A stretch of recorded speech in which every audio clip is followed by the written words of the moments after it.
జీవన ప్రమాణ స్థాయి పడిపోయి బతకాల్సి వచ్చినప్పుడు దౌర్భాగ్య స్థితిలో మనం వెళ్తున్నప్పుడు నువ్వెవరివి మా మీద తప్పు ఇవ్వడం కోసం అంటే మీరు అడగొచ్చు సంక్షేమం చేయొద్దని. సంక్షేమ కార్యక్రమాలు చెయ్యాలి. ఎంతవరకు చేయాలి? సంక్షేమం అభివృద్ధి రెండు కాళ్ళ మీద నడవగలిగిన స్థితికి తీసుకురావాలి. నేను ఆర్థిక శాస్త్రంలో డాక్టరేట్ తీసుకున్నటువంటి వ్యక్తిని, ఆర్థిక శాస్త్రంలో నిపుణులు ఉన్నటువంటి వ్యక్తిని కూడా. సంక్షేమం ఎప్పుడు గాడి తప్పడానికి వీల్లేదు.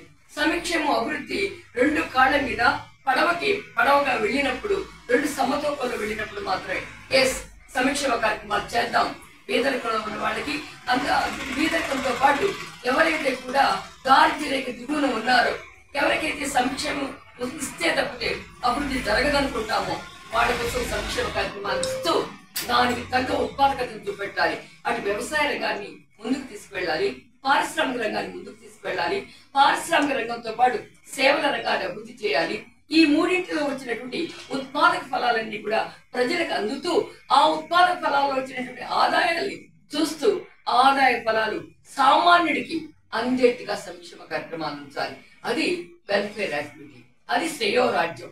దాన్ని మనం అందరం కూడా చెప్పాలంటే అటు ప్రాథమిక హక్కుల ద్వారా, అటు ఆదేశిక సూత్రాల ద్వారా రాజ్యాంగం ప్రసాదించింది మనకి డాక్టర్ అంబేద్కర్ గారి పుణ్యంతో. అలాంటి సంక్షేమ కార్యక్రమాలు ముసుగుతో మన అప్పులు పాలు చేస్తున్నటువంటి జగన్ పరిపాలన దాన్ని అంతమొందించాల్సిన అవసరం ఉంది. అక్రమాలకి, అన్యాయాలకి, ఆస్తి పక్షపాతానికి, దౌర్జన్యానికి నేను చెప్పిందే వేదం, నేను తలుచుకునే వేదం. నాకు తల్లి, తండ్రి, సోదరి వివక్షత అన్నది లేదు. నేను, నా కుటుంబం, సద్దల రామకృష్ణారెడ్డి కుటుంబం, విజయసాయిరెడ్డి కుటుంబం, ఇటు వాళ్ళ కోసం ఇవన్నీ నిలబడటం కోసం అని చెప్పి ఒక అంబటి రాంబాబునో, ఒక రోజానో, లేకపోతే ఒక కొడాలి నానినో మనుషుల మీదకి ఉరికొల్పుతాడు. నేను వేరే పదాలు వాడదలుచుకోవాలా, ఎందుకంటే సంస్కారంగా మాట్లాడవలసిన ఆవశ్యకత మనకున్నాయి. కేవలం అసెంబ్లీ దగ్గర నుంచి వీధి రౌడీల్లాగా ప్రవర్తించే ఆ చతుష్టయానికి కూడా బుద్ధి చెప్పవలసిన అవసరం ఉంది. ప్రజాస్వామ్యం అంటే ప్రజల కోసం ఏర్పడ్డది. ప్రజల కోసం రాజ్యాంగాన్ని మనం నిర్మించుకున్నాం. ఆ రాజ్యాంగ హక్కులకి ఈ రోజు విఘాతం కలుగుతుంది.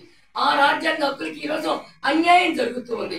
అందుకని ప్రశ్నించే గొంతుకుని నలిపేస్తున్నారు, నిజాన్ని రాకుండా చేస్తున్నారు, నిర్భయంగా మాట్లాడకుండా చేస్తున్నారు. స్వేచ్ఛ లేదు, మాట్లాడే హక్కు లేదు. ఎదురిద్దాం. ఆ ఎదురులో నిజంగా నేను చెప్పాలంటే వాళ్ళ మనం గుంటూరు జిల్లా వాసులం.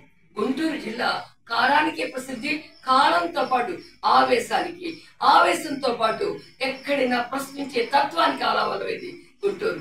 రాజకీయాలకే ఓనమాలు చెప్పినటువంటి మనం రాజకీయాలనే మార్చడం కోసం అని చెప్పి వందే మాత్రం అంటూ స్వాతంత్ర ఉద్యమంలో పాల్గొంచుకున్నట్టు